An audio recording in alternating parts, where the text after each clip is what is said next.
seen some flip-flopping on the question of GMOs in that report by Sydney Chazima. Raila was for it, then now he's against it. Ruto was against it, now he's for it. What does the science say? Sydney Chazima referenced a French, was it a French paper? It sounded French to me. Is there a study, or are the studies different for each variety? Yeah, thank you, Olive, for the question. What Professor Dwar lightly said is that GMO is not, even GMO crops is not a blanket thing.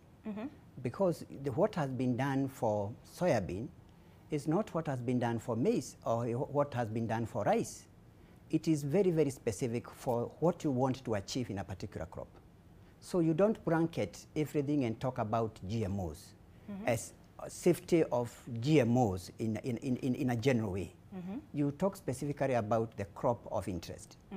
And what even the Prime Minister himself said that time is that any GM crop that is in the market has been assessed and ascertained for safety. So if you look at, for example, now... By who? Assessed and ascertained for safety by who? By scientists, of course, and the people, the regulators. You know what happens is, the international rules and regulations, they define or they explain how the GM crop or a GM organism should be produced and how it should be assessed for safety. The one who is producing makes sure that as you are producing, all safety issues have been checked and confirmed to be safe.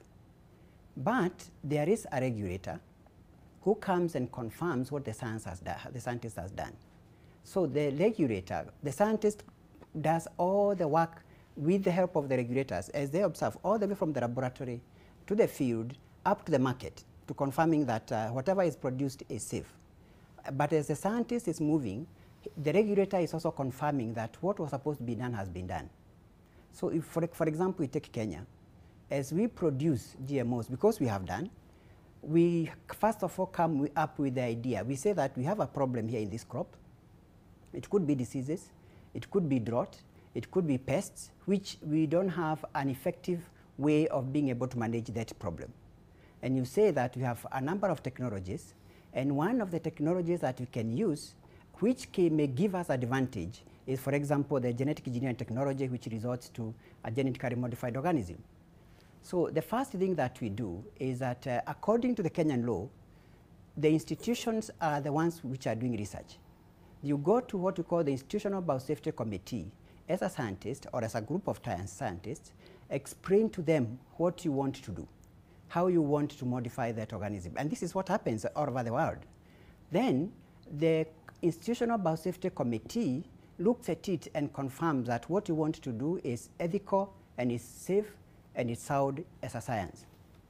After you've been given the approval by the institution or the scientist through the institution applies to the National Biosafety Authority, for example in Kenya, and this is what is replicated all over the world. Then they look at what you have proposed to do. Where are you sourcing the gene? Is there any history of safe use? Is there any issue that from where you have sourced that gene? And after that, what are the controls that you're going to have to confirm that, or the only thing that you're going to change is that problem that you want to solve? Then after the Institutional Biosafety Committee, the National Biosafety Authority gives you permission to continue with the work. They continue regulating your work from the laboratory to the greenhouse, to the confined field trials, to when you do the national performance trials, up to the point of where it is released for the market, including confirming that the food that you have used has been looked for all other compounds and seen to be the same as any other crop for that particular variety, except for what the trait that you wanted to change. So the issue of now when coming to look for safety, the process that went for rice may not be the one that went for maize, because the gene that was inserted there for rice, maybe it was, for example, to enhance the beta-carotene, so that you can have nutritional value. The one that you've got taken through for maize is, for example, for resistance to pesticide, to pests or the insects. The one that you come and look for example, for cassava, you are looking for resistance to viruses. the sources of these genes are different. The process of how those genes behave in the plant, because that's what is controlling the trait, are also different. So when you come now to say about the safety of the GM food, you specifically say that this maize has been assessed for safety and proven to be safe. You come again to cotton, you come again to the other crops, soybeans, whatever else that you are looking for. So that's what we are saying, is that safety of GMO cumulatively is a safety of each and every crop and trait that has been assessed and taken into the market. So by the time I'm bringing the cassava to the market, it has gone through all these processes and ascertained to be safe. And not only for Kenyans, because at the end of the day, somebody else in, let's say in Australia, would be saying that Kenya is producing very good cassava and they want that cassava to be imported, into their country. So the safety is not only for one region, the safety is for over the world. So that when time comes for it to be exported or sold to wherever that needs to be sold, it is actually ascertained as safe.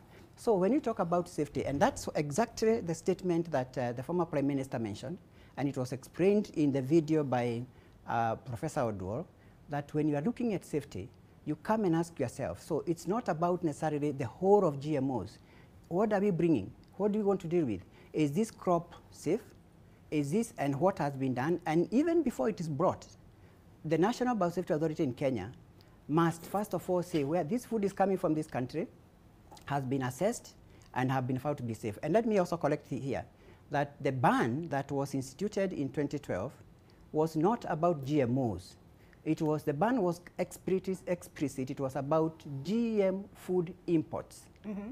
So that's why, as scientists, we've been able to continue with research in the country. And we have been researching all those 10 years, and we've been, it is not even, it is political, maybe, as they say, about the lifting of the ban. I'm not a politician, so I may not know about that. Mm-hmm. But it's a process that we've been engaging the government with all the way from 2012. As researchers, as scientists? As researchers, as scientists, as stakeholders, we have been engaging the government all the way from 2012 and telling the people who are in the policy arena, look here, the issue of safety is not there, because the paper that was based, as explained by Professor Oduor in the video, the paper that was based for the banning of the GM food imports was actually retracted, and it has been shown, even in the, I have seen this, a good summary in the Nation newspaper, that answers all the questions very correctly. There is no GM food anywhere in the world that has been shown to have safety issues.